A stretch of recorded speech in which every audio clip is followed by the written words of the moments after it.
Hewitt. He's a radio talk show host, author, and NBC News political contributor. And Hugh, you've also been a supporter of the president. I think I'm also joined by David French, an author and political commentator, senior editor of The Dispatch, another prominent conservative voice. And so let's talk about the future of the Republican Party. Hugh, I'll start with you. You have been a supporter of the former presidents of President Trump. And you heard that message today from President Biden saying to those who didn't support him in the election, hear me out. Essentially, give me a chance. Do you think that's possible?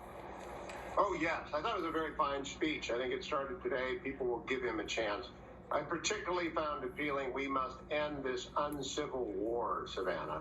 And that's actually an appeal to everyone who is on social media, everyone who appears as I am right now, as David is about to tone it down, turn it lower, listen.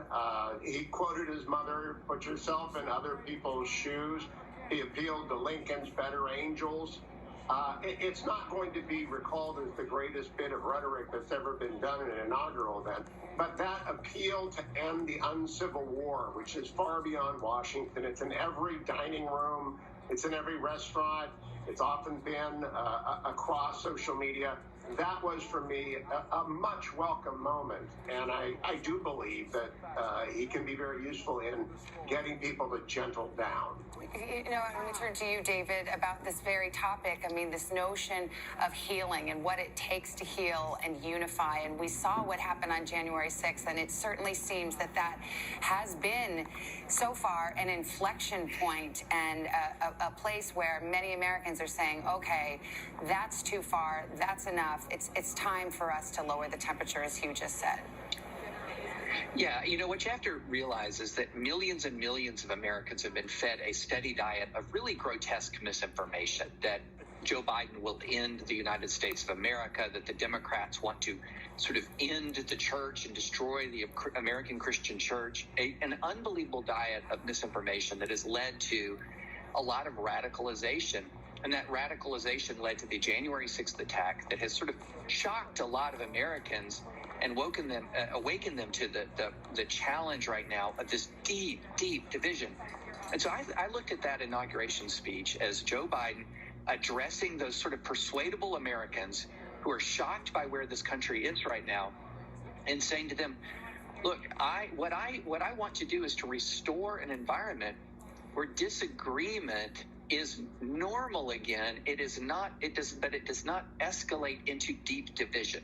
And that's part of the magic of the American democracy and the American constitutional republic is we have created a system that allows for disagreement without deep division. And I thought that was one of the most important aspects of the speech, along with the pageantry around it. When you have sort of a pop culture icon of Red America singing Amazing Grace, Garth Brooks singing Amazing Grace, it's a symbol, I think, of powerful cultural and religious symbol that Joe Biden is saying, I want to be president. For all of those Americans who are open to being persuaded to sort of join me in lowering the temperature, as you said.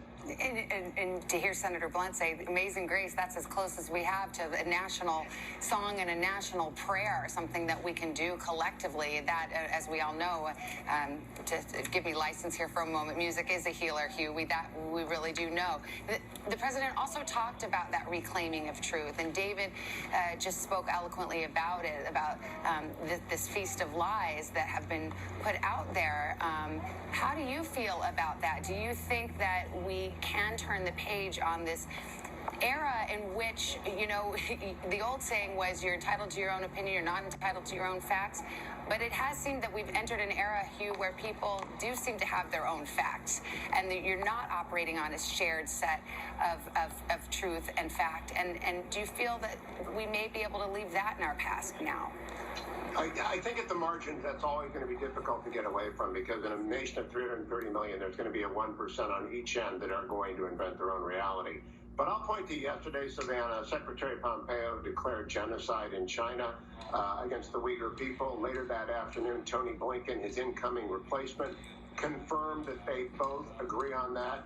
Yesterday, Tony Blinken said we're leaving the embassy in Jerusalem. That's something on which he agrees with the previous administration. I thought, in fact, most of the testimony I saw yesterday of soon-to-be cabinet members was consistent with the 98% in the middle. So I don't have any hope of kumbaya from the far left or the far right. That's not going to happen. But what David was talking about, the ability to have the conversation, for example, on the upcoming immigration debate. We've done this in 2006. We did this in 2013. This is the third time in 15 years that we will search for an immigration compromise. I hope we get there.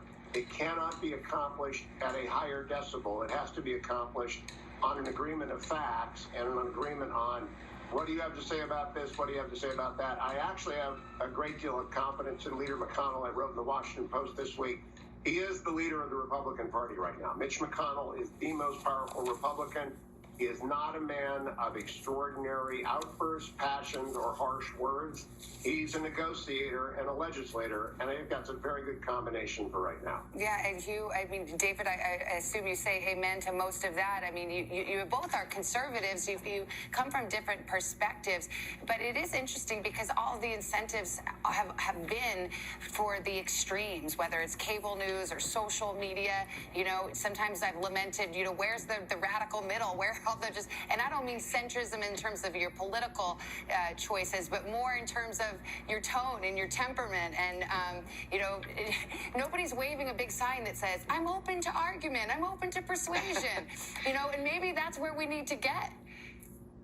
Absolutely. And, I'm sad to say I like to hear Hugh's optimism about that it's a 1% issue on either side. I don't think that's the case. I think it's a lot more people have been radicalized than we like to think. Just for example, yesterday, there's a huge problem with conservative media misinformation, just an enormous problem. And so what did Fox do yesterday? It dismissed some of its finest journalists, fact-based journalists who'd gotten tough calls right, and then gave a person a primetime audition who had spread some of the worst of the Stop the Steal election lies. And this is sort of the granddaddy of them all in conservative media, seeming to double down on the very practices that put us where we are today.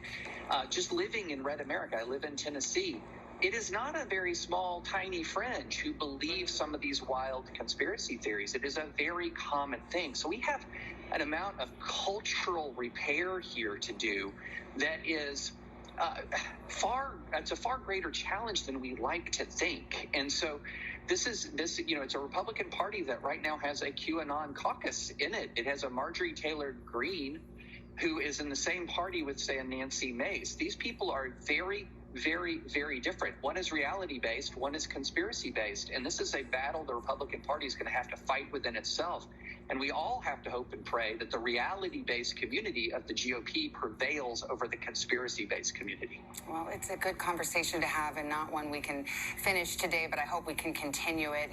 You both have written quite eloquently about it, and we're happy to have your perspectives. David French and Hugh Hewitt, thank you so much. We'll see you a bit later. Thank you. Representative Jim Clyburn is